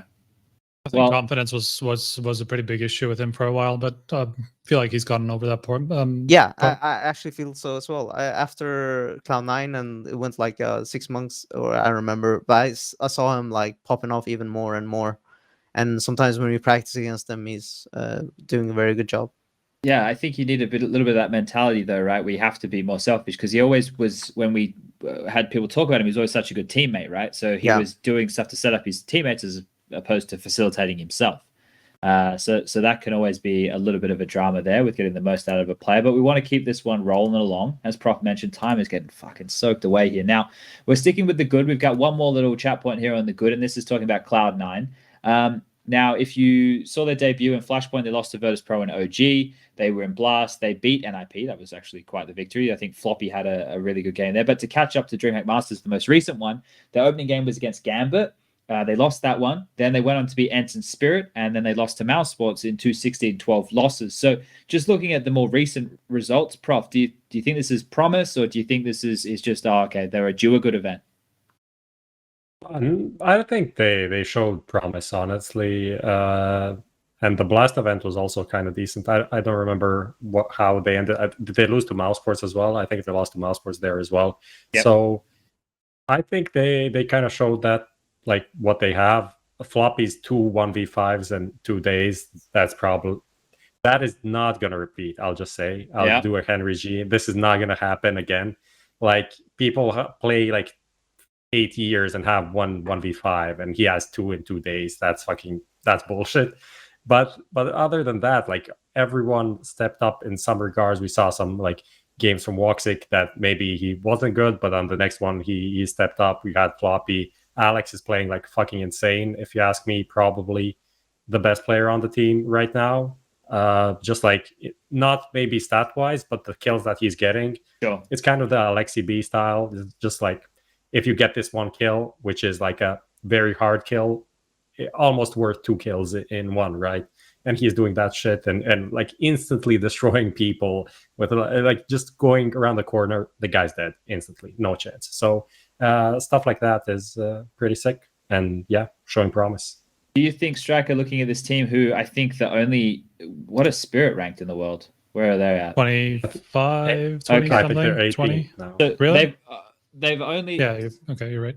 So Cloud9 have only lost to top 20 teams in the world. They've only played where Ents. What are Ents ranked? Ents the only just team dropped out in the top 20 that they played. They just dropped out of top 30. Okay, so out of all the teams that Cloud9 have played so far, VP, OG, NIP, Complexity, mouz, Gambit, Ents, Spirit, and mouz again. Ents the only team not in the top 20 who they've played. So they've kind of had a bit of a difficult well, not a difficult run. It's like they've been thrown in the deep end, right? We also we have to say, like, the teams they lost to, like, literally OG and VP were in the final of Flashpoint. Clearly, they were doing well at that tournament, and even mouz Sports were obviously those two tournaments are exactly those that mouz Sports started to do well at. So it's like, even if you look at that, like, they've actually done really well considering. Well, I was just having a look at their numbers right now. Alex is their highest rated player, but only just tied with Floppy, and then it's JaCkz, ESIC, and then Mezzi. Now, Mezzi's the biggest rookie of the lot right here, Striker. But have you seen enough of their games to see that, like, he's got potential? Like, I'm obviously throwing you under the bus with this one. Yeah, sure. I mean, I saw, like, I think it was against Complexity, one of the halves that he played. It was in the Dust 2, I think, where I was like, okay, if this is how he plays normally, like, he's gonna go somewhere. But I feel like he's still trying to find his place, because he's one of those guys who's just not gonna be able to do the same thing over and over, like, be consistent, because it might be just because he's very new at the scene, and to the top level in general, he's pretty much the only guy who's never really been at that level. So maybe it's just going to take time, but at this point it's hard to say. Like, I haven't really gone through demos, like, looking directly at him and seeing how he approaches situations, and I can only refer to, like, certain halves where he played well, but then he has games where he just goes like 3-15 in a half and doesn't really do anything. So at this point it's hard to say whether he's actually going to be a good piece for Cloud9 or not. Sure. Now, Golden, you obviously know a little bit more than us from probably practicing these guys. Does this seem like a team to you that can hang with the big boys consistently? Yes. I do believe that. I feel like their biggest right now, they have to get it over this, like, hill of, people. They kind of overhype themselves, and the community can backfire at them again. Like, what is happening right now, but I think they're just like ignore that and play for themselves and take the time they need. Don't rush your performances. Like, don't rush the extra kill you need to show up yourself. Like, those small stuff that could either lose the game or win the game should not happen that early on. Okay. Like, if they get over that, I think they could be like find their consistency. They could be a good team. All right. Consistency. Well, that's one of the things we're all striving for here. Now we're going to be jumping into the bad right now. We're going to talk about heroic. Now I want to do these last two quick because we have to do these questions with Golden before we close, and we got a hard out tonight, boys, at 10. So let's jump into this. Prof, I want to give you heroic. Do you want to quickly surmise why heroic are in the bad? I guess it's similar to kind of what happened to Big, but maybe in heroic, just like more suddenly. I think they're just running out of steam. It's hard to stay super motivated all the time, and especially when you're on the top, like top 2-3 for so long, people will start looking into you a bit more. I think it's just those two things, but overall, it's not a super disappointing performance. It's decent, but it's not winning titles and making finals what they did in the past, right? Sure. Okay. We'll quickly flick on to the ugly with you here, Prof. Now Liquid, they Striker, I guess. So yeah, sorry, I meant Striker. Sorry guys, I'm fucking an idiot. That's okay. I didn't even try and make an excuse. I just went over that I'm an idiot, and that's usually the best answer. That is the best Sounds about right. 100%. Now with this Liquid dropping out in last place, right? That's where they came. It was last because they got a bit of a shitty draw, right? So you want to talk through why this one might have fallen into the ugly category? Yeah, I mean, Astralis and mousesports obviously meeting the two teams that ended up in the final is not a great draw. And they actually had like a good chance of taking at least maps off them, even though they didn't. In the end, I think they were up like 10-5 on Vertigo against Astralis. And then against mousesports, I think they were in 13-8 on the Dust. I think that was close. I think they were like 13-8 up and then just threw it away. So there's definitely a chance for them to do something and just at least not make this like a mapless run. But obviously, like meeting the who ended up the two best teams at the tournament is obviously going to skew things. But it's difficult to see why Liquid are actually struggling, because sure, like most people when they look at Liquid, they say something like, oh God, how can they not perform with these kind of players? But if you look at the players, like they're not doing that well at this point. No. And when they came to Europe, they're pretty rough, most of them actually. Like they don't really have a guy, like they always had Elige. Like even Elige was struggling in some of these matches, not really putting up the numbers that we're used to from him. So clearly, like they're not the same players that we saw a year ago. So that I feel like has to be the biggest problem. Yeah, I think we're all prepared for a bit of a drop off there, but we're going to move this quickly. We're not going to play the bumper, Lucas. I'm just going to fast forward here with the playtime, little bad boy, because we have a mouse from Extrafy to give away this evening. And to do that, Prof, myself, and Striker have selected community questions for Golden. We're going to ask those questions to Golden, and then Golden's going to tell us which one he thought was the best question, and we're going to pick the fucking winner of the mouse. It's bloody simple. Do you want to kick us off here with this one, Prof? Didn't you have yours? Oh yeah, I got mine here. Okay. I'll go first, ladies and gentlemen, boys and girls. This one here comes in from an individual called Highski, and he says, how do you prepare for games once you're playing the same team again and again in a short period of time, in brackets 2 months, for example? Do you prefer to change up the way you play or just trust in what you've done before? I just answered that. Yeah. If I play a team twice, most of it comes to mind games. I don't try to tell my team too much about like the changes we're gonna make. I just like say like this is something we did last time. We're just gonna fake it, or we're just gonna add a small detail to show that it's the same round, but maybe not. It is, maybe it's not. We just make them question themselves. We don't change up too much because we're a team that have that confidence that we can just like we are prepared of them knowing it, and we know what maybe weaknesses there are, and we just, if we know of them, we can make better plays or just pre-fire that position or nade maybe. Okay. Striker, you got your question handy? Yeah, I mean, I chose one, but the problem is he kind of already answered it when we talked about the 6-man roster, because it was the Golden's thoughts on a 6-man roster for Fnatic. If it turns out to be a possibility in the future, then what type of a player you think would fit and for what role? But I mean, you've kind of already touched on it. Let me ask mine, and maybe you can find one in the meantime, Striker. Yeah, if that's okay. sure. So this is like a 2-part question.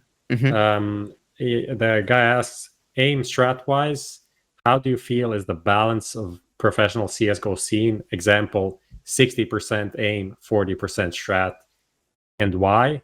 And the second part of the question is like, how much time do you assign to each of those in your routines? Like keeping in mind what matters more. So yeah, the question is like aim versus like decision making, I guess. Like mechanical skills versus decision making. How do you think it pans out, the ratio? Like in the pro scene, most of the professionals have similar ratio of aim. Like I think that's very consistent. But decision making, I feel that's more. When you make a good decision all the time, that's what will make you a better player, not the aim, in my opinion. So I would say probably 30 to 70.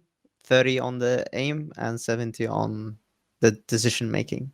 How do you, when you practice, how do you like balance the one and the other? Oof. When I practice my aim, I practice in a certain way. Also how you use your mouse is very different when you warm up and like when you practice, because people don't think of it, but when you want to practice how you hold your mouse and how you play on the mouse pad the same way you will play in a match. And how would you achieve that? And that's a question to yourself, like how you use it yourself. You don't want to like maybe just use your wrist or wherever when you're warming up, and when you go into match, use your whole arm. Like it can be that fluctuating too much.